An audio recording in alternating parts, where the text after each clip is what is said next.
മറ്റുള്ള എല്ലാ ജോബുകളെയും അപേക്ഷിച്ച് അധ്യാപനം എന്ന് പറയുന്നത് സമൂഹത്തിൽ ഒരു വ്യത്യസ്തമായൊരു ഫീൽഡ് തന്നെയാണ്. എൻ്റെ പേര് ദീപു.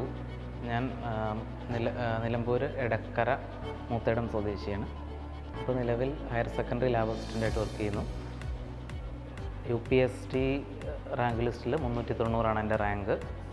ഞാൻ 2006 B.Ed കഴിഞ്ഞതാണ്. 2010 തന്നെ സർവീസിൽ കയറിയിട്ടുണ്ട്. പക്ഷേ B.Ed കഴിഞ്ഞതുകൊണ്ട് എഡ്യൂക്കേഷൻ ഫീൽഡിൽ തന്നെ ജോലി ചെയ്യണം എന്നായിരുന്നു ആഗ്രഹം.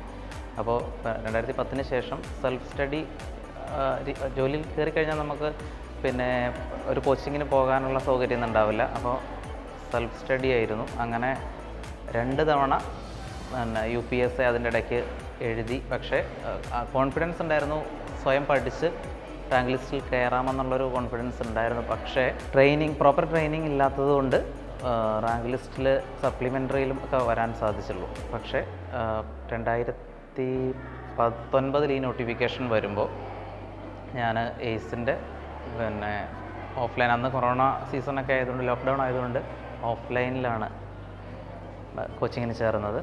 അപ്പോൾ സിസ്റ്റമാറ്റിക് ആയിട്ടുള്ളൊരു സ്റ്റഡി ഇതുകൊണ്ട് ചെയ്യാൻ സാധിച്ചു. അങ്ങനെ വിചാരിച്ച പോലെ തന്നെ റാങ്ക് ലിസ്റ്റിൽ വരാൻ കഴിഞ്ഞു.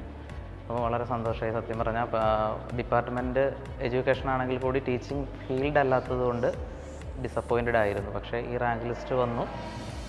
UPSCയിൽ 390 റാങ്ക് എത്തിയപ്പോൾ ഒരു സന്തോഷം തോന്നി. പ്രതീക്ഷിച്ച ജോലിയിൽ തന്നെ പ്രവേശിക്കുക എന്നുള്ളൊരു സന്തോഷം ഉണ്ടായി. UPSCയിൽ ഒരു LDയുടെ പോലെയുള്ള സിലബസ് തന്നെയാണ്. അപ്പോൾ എല്ലാ പോർഷനിൽ നിന്നും ക്വസ്റ്റ്യൻ വരും, നമ്മുടെ സബ്ജക്റ്റ് വൈസ് മാത്രമല്ല.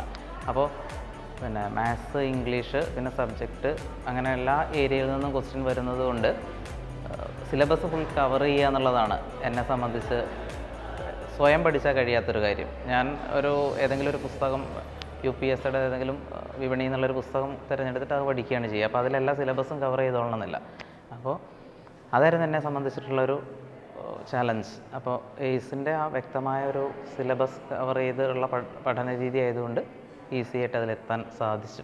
മറ്റുള്ള എല്ലാ ജോബുകളെയും അപേക്ഷിച്ച് അധ്യാപനം എന്ന് പറയുന്നത് സമൂഹത്തിൽ ഒരു വ്യത്യസ്തമായൊരു ഫീൽഡ് തന്നെയാണ്. ജീവിതകാലം മുഴുവൻ നമ്മൾ പഠിപ്പിച്ച സ്റ്റുഡൻസ് ഏത് മേഖലയിൽ ചെന്നാലും നമ്മളെ തിരിച്ചറിയുകയും നമ്മളോടുള്ള ആ ഒരു ബന്ധം കീപ്പ് ചെയ്യുകയും ചെയ്യും. അത് എൻ്റെ അച്ഛൻ ഒരു അധ്യാപകനും കൂടെ ആയതുകൊണ്ട് ഞാനത് ശരിക്കും അറിഞ്ഞ് വളർന്നതാണ്.